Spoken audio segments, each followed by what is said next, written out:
What's up, everybody? Welcome to a Friday edition of the Mod Squad Network Live.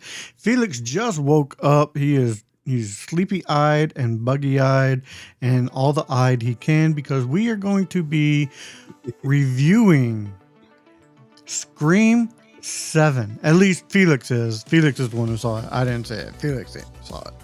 He had an early screening. He went and saw it, and he's going to talk about it. So I'm just going to basically hand the floor over to Felix. Yeah, man, I'm gonna go through from beat by beat from the beginning to the end. So here we go. All right, so it starts with, like Kevin was asking about the girl falling from the chandelier, and Ghostface has the knife ready there. Her boyfriend's a big fan of stab movies, which in the Scream universe is basically Scream. It's following the life of Sydney in them. So they go to Stu Macher's house, which is now an Airbnb, which is actually a pretty good idea, especially for diehard Scream fans. And while there's like a fake ghost face. There's the chalk lines on the floor of like where the actual killers were killed and such. Ghostface is there. He kills the boyfriend right away, chases the girl around, who I forget the actress's name, but she's on Landman. She's the daughter in Landman. So she's running around. She's up there. She knocks him down, but herself falls, grabs on the chandelier. She's barely hanging on, and boom, she falls, thinking she's going to use him as a cushion. And he turns around, knife ready, shank. Then what does he do? He puts. So this is probably going to be the last time we're going to see Stu's house, because we saw it again in 1, 5, and then now. Because he burns it down. At the end of it, he just burns it down. Opening credits. Then we start with Sydney's daughter in her room, just like the original Scream. Just like Billy Loomis, her boyfriend comes in through the window. Sydney knocks, walks in. Been there, done that. The boyfriend hides. She's like, "Get your boyfriend out of here." And the daughter's like, "What are you talking about?" Again, Sydney's been there, done that. Boyfriend sneaking in, yada, yada, yada. Kicks the boyfriend out. He apologizes. Yeah, so we, get into Sydney's life. We see that Sydney didn't let her daughter, Tatum, who's named after her best friend from the first Scream. She doesn't even know why her name is Tatum, because it was her best friend again. She doesn't know anything about Sydney's life. I'm assuming Sydney's never let her watch any of the stab movies, which again follows Sydney's life. So she doesn't know anything about Sydney. So that has kind of a resentment with her. So yeah, she goes to school the next day. We find out that Sydney now has a coffee shop, which I was just drinking coffee a little bit ago too. Speaking of which, coffee dude.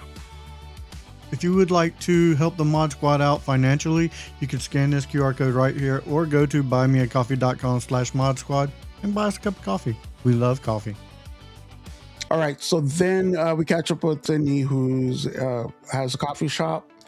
We meet her best friend, which is also her neighbor. Everyone's a suspect. Mm-hmm. So yeah, she's there. She's serving coffee. She talks about her woes, about what's going on between her and her daughter Tatum. Her daughter wanting to know. She just doesn't know if she wants to tell her anything about her past life. She just wants to forget all that and move forward. So Tatum is at school. She's in a play. And we meet her friends, and they're all rehearsing for a play. We also see this in the trailer, where there's just like a fairy up in a string, all like just disheveled up there, just hanging there with a spotlight on them. That's where this happens. McKenna Grace, and she's playing a fairy, so they're kind of it's basically a Tinkerbell. She's doing like this. They're moving her up and down on the stage, and Ghostface shenanigans. She's dead.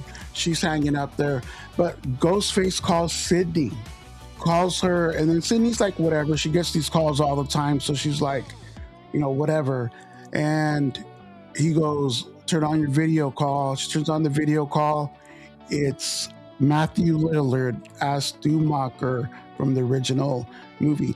And if you remember that original movie, you remember her knocking down the TV on his face?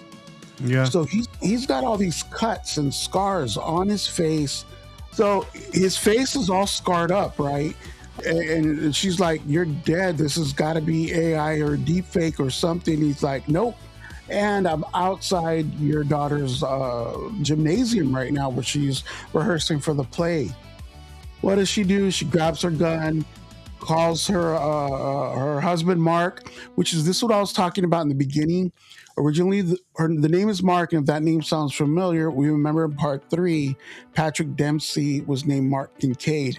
When they originally wrote her back into Scream 5, we find out that her husband's name is Mark. Why was it named Mark? Because it was always intended for her to be with Mark Kincaid, Patrick Dempsey's character from part 3. For some reason, he didn't want to come back for the role, but now she's married to another Mark. Her name is now Sydney Evans, which doesn't hit, if you ask me, but hey. So she calls her husband. She's like, "Let's get to the gymnasium now. Killer's back, yada, yada, yada." All of her friends pop up from different spots. So it's like, is it one of them? And then they see her best friend just hanging up there all distorted with the spotlight on her with blood everywhere, man. So, all right, check it out. Then later on that night, they go home, have the cops come in. They clear the house, basically go to every room, make sure no one's there. They're like, "We got 5 minutes, grab your essentials, let's go, let's get out of here." This is where Sydney and her daughter get into it.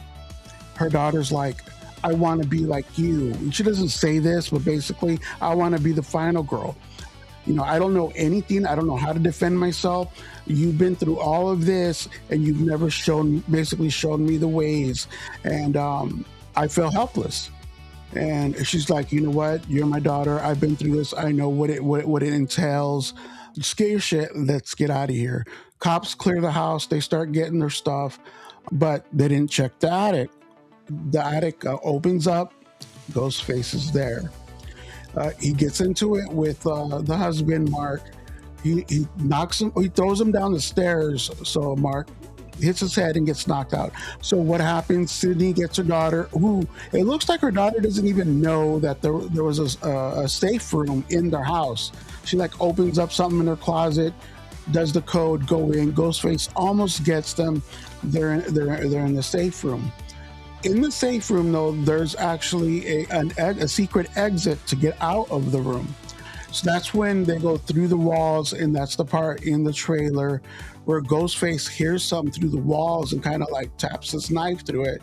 Someone's in the wall. So that's one of my favorite sequences in the movie, where he's just stabbing. He does slice Sydney's arm, I believe. And the whole time, too, you could see that Sydney's been there, done that. Sydney's quiet. She's not yelling. She's not screaming. She's not scared. And Tatum's just there giving them it away, screaming her head off that they're in the wall. So they get out. Ghostface is chasing them. They run across the street, and bam, Gail sees Ghostface in the middle of the street and runs him over.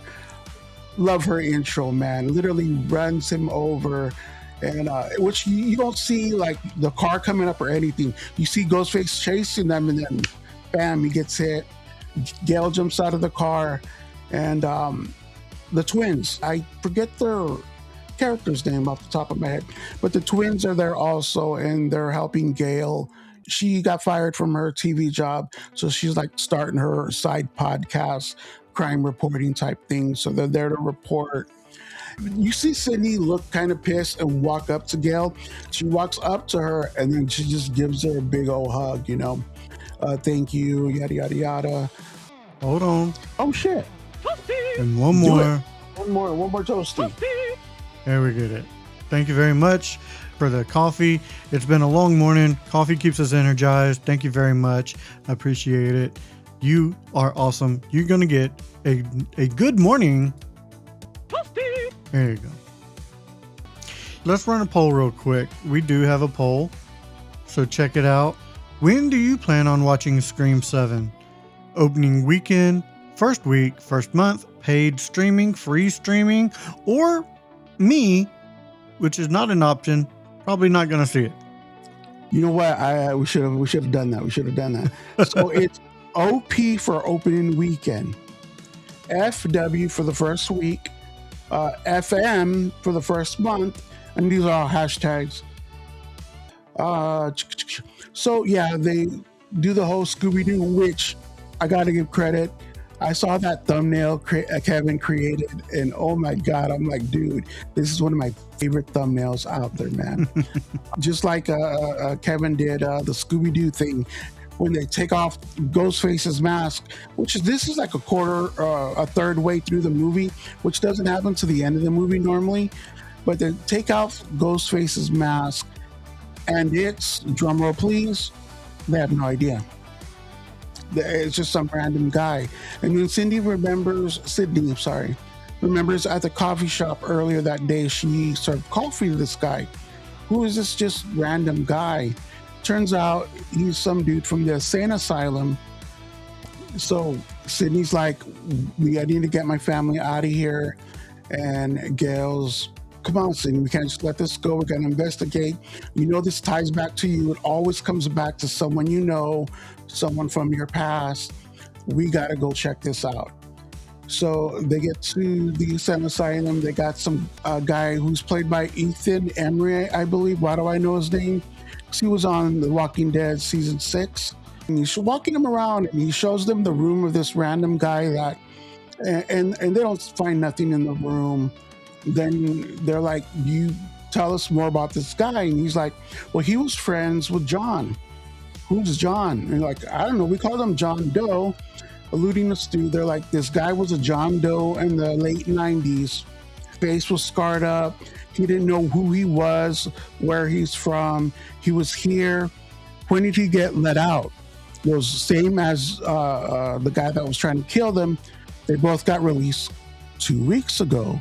So is Stu alive? Is he not alive? I like the way they play with that. At this point, Sydney and Gail they're not buying, drinking the Kool-Aid. They're like, Stu's dead.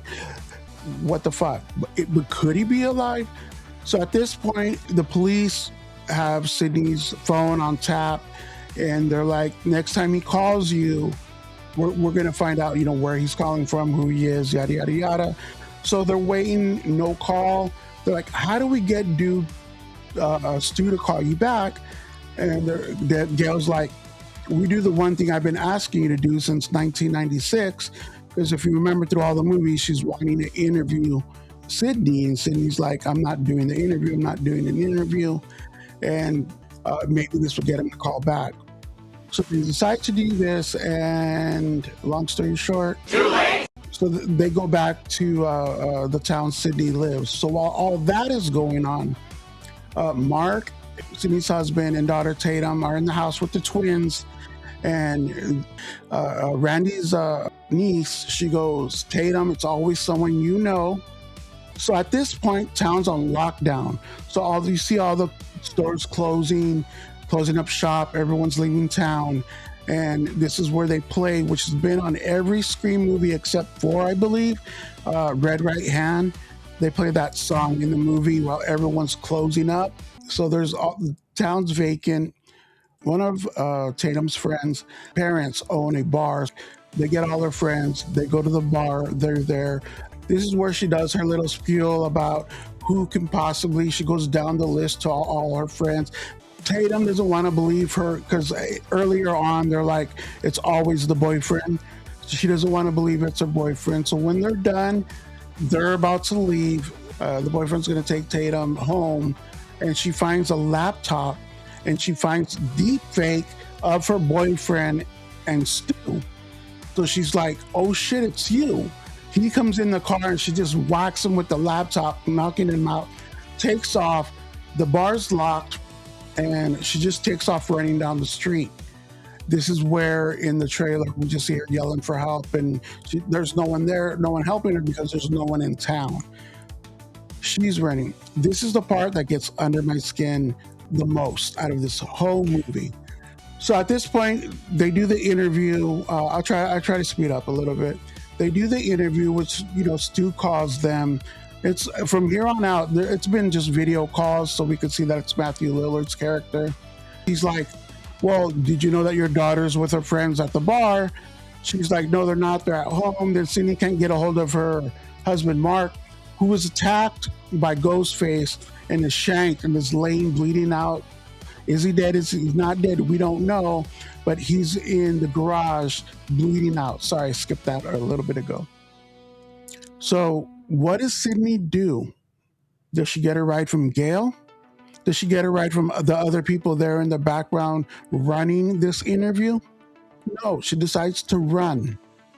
Well, she was going anywhere. She was running. Gail, then give me your keys. Random dude with the headset, give me a ride. No, I'm gonna run. Sydney's smarter than this. So this is where she's running. Then we see Tatum running from her boyfriend. Ghostface is running after Tatum. She turns the corner. Her boyfriend's there. Oh shit, he is Ghostface. Boyfriend gets killed right in front of her. He wasn't Ghostface. Ghostface kills her boyfriend. She locks herself in Sydney's coffee shop, which she knows the code to get in. She's the daughter. And this is a scene where... Go ahead. No, we don't normally play games on this stream. This is more of a variety show, if you will. Yes, pop culture-ish movies and such. So this is the part in the trailer where Sydney's like, get the gun in the safe. All right, you're gonna have to shoot him. What I like, she's like, as soon as you shoot him, open the door, and then you shoot him in the head. First thing you need to do is shoot him in the head. So she's directing her through the walls where to shoot. Shoots him, he falls. She goes to shoot him in the head. She hesitates because she's never killed anyone in her life. She's only 17. And Ghostface jumps up. She runs out the door, opens the door, bam, second Ghostface, third if you're keeping track. So there's 3 Ghostface, same as the last movie. There's 3 Ghostface so far. Sydney gets there, and there's no daughter. Matthew Lillard calls her, Stu, we got your daughter, we're at your house. We're gonna wait for you to get here to kill her, get here fast. Then he runs home. Sydney gets home. This is where they do the ghost reveal. Who is it? Is it someone Sydney knows? Is it really Stu? Yes and no. It's random dude that walked her, Ethan Embry's character basically, that walked him around the insane asylum, talking about, Matthew Lillard and the first dude that Gail ran over. So you kind of know that Matthew Lillard's not alive now, that he staged that second room. He's the killer. Third Ghostface takes off her mask. It's her friend, the neighbor. I think her name is Jessica. And why, how, I guess back in the day, her husband would beat her and she got put in the insane asylum where she met the guy that works there and the random dude that Gail ran over. And that's when they're like, you got to read this book. And Scream 4, Sydney writes a book about her life. And I guess it really helped a lot of people. Well, it helped a lot of crazy people too. So it made Jessica realize she shouldn't take being beat by her husband. So she kills her husband. So the big thing is in Scream 6, Sydney wasn't in. That's the only movie Sydney's not in. And they're like, Sydney's the main character to the Ghostface murders. Why wasn't she in this? She basically didn't represent anymore in their eyes. So they were going to kill her and make her daughter Tatum into the new final girl. So that was like their whole thing. And yeah, out of all the Scream movies, that was I think the weakest reason why to be a Ghostface.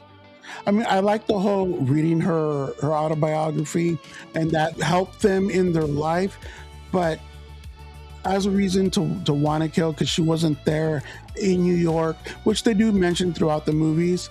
And I am going to jump around a little bit here because I stopped following my notes. So this is what I do like and I think is great.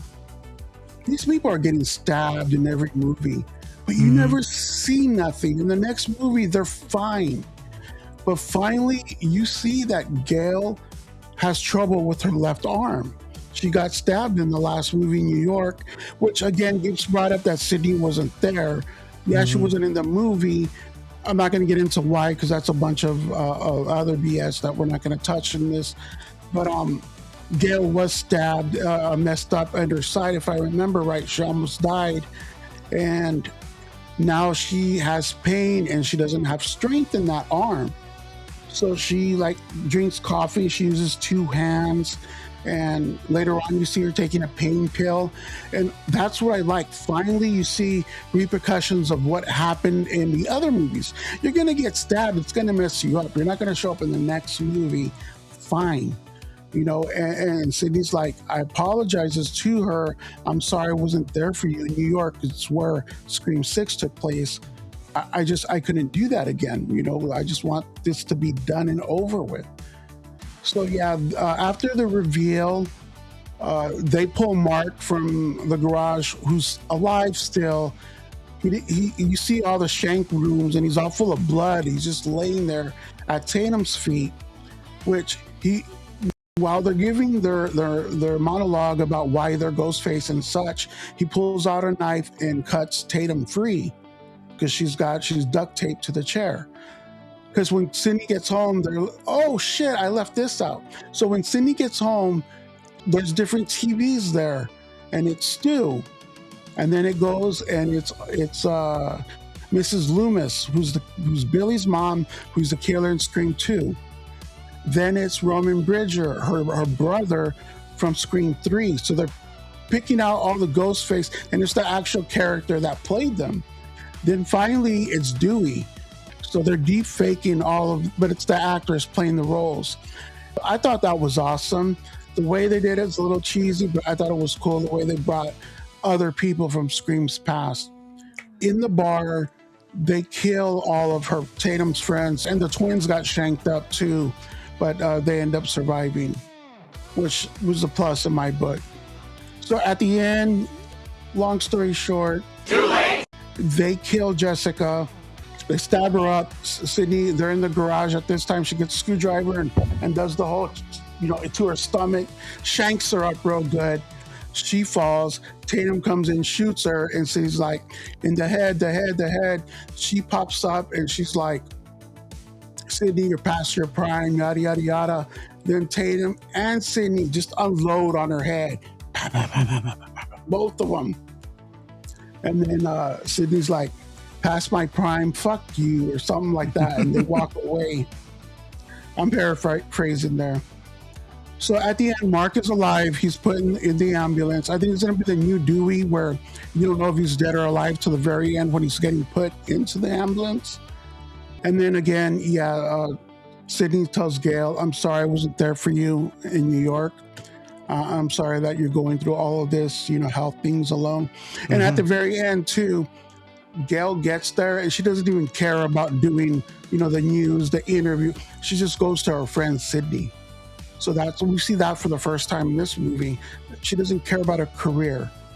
Her friend Sydney, daughter and husband just got attacked. So that's a new leaf on life with Gail. I'm going to grab another drink, man. I'm going to show for the poll for the last time. Yeah. We'll check the poll one more time. Guys, when do you plan on watching Scream 7? If you haven't already, hashtag OP for opening weekend, hashtag first week. Hashtag FW for first week, hashtag FM for first month, hashtag PS for paid streaming, or hashtag FS for free streaming. So those are your Hashemum tags. Go ahead and vote, guys. You know you want to. In a nutshell, really quick, my last tidbits of notes here. Gail's hand in New York, I went over that. I like how there's repercussions of stuff that happened. Mm-hmm. Yet during the whole movie, Sydney and Tatum, they have issues. And finally, at the very end, when everything's done, Sydney sits down with Tatum and says, that they're my best friend in high school, who's the last friend I ever could trust. And she was this, that, and that, and this.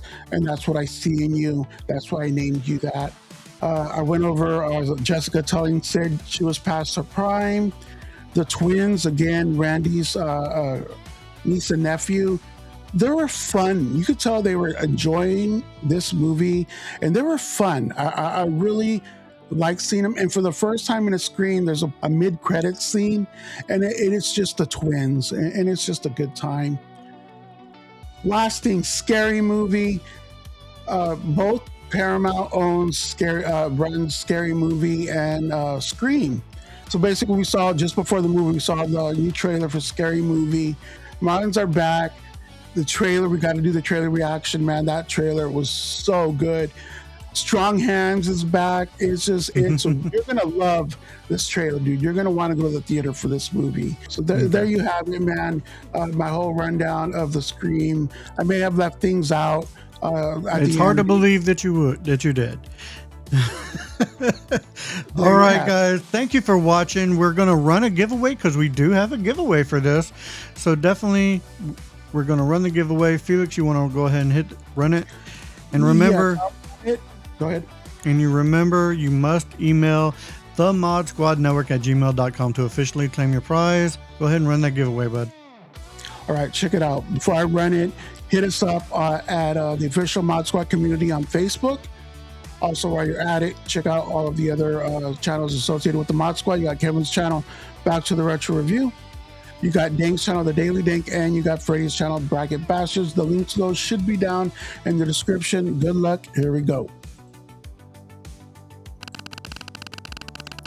Good luck, everybody. Let's see who the wiener is. And that would be... Dun, dun, dun, dun, dun, dun, dun, dun, dun, dun, dun.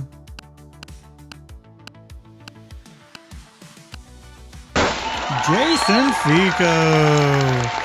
All right, Jason Fico, you know what to do. Hey, just email the themodsquadnetwork@gmail.com to officially claim your prize. If you're still here. Are you still here? Oh, Gotta make sure you're still here. Gotta make sure you're still here. Well, yeah, it looks like he's still here. He says, I need to watch 6 again, so... We are going to send you out something. If you could, after you get it, please show it at the official Mod Squad community on Facebook. Let us know what you want. And this, you're not going to be able to choose. We're just going to send you something since this isn't a regular live, but we are having a giveaway like we do in all our lives. So, yeah, just email the themodsquadnetwork@gmail.com and say, you won on the Scream 7 Live. So, there you go. All right, that does it for this episode of the Mod Squad Network Live, the Scream 7 edition. So for Felix, I am Kevin saying if we don't see you again, thank you for being a friend. See ya.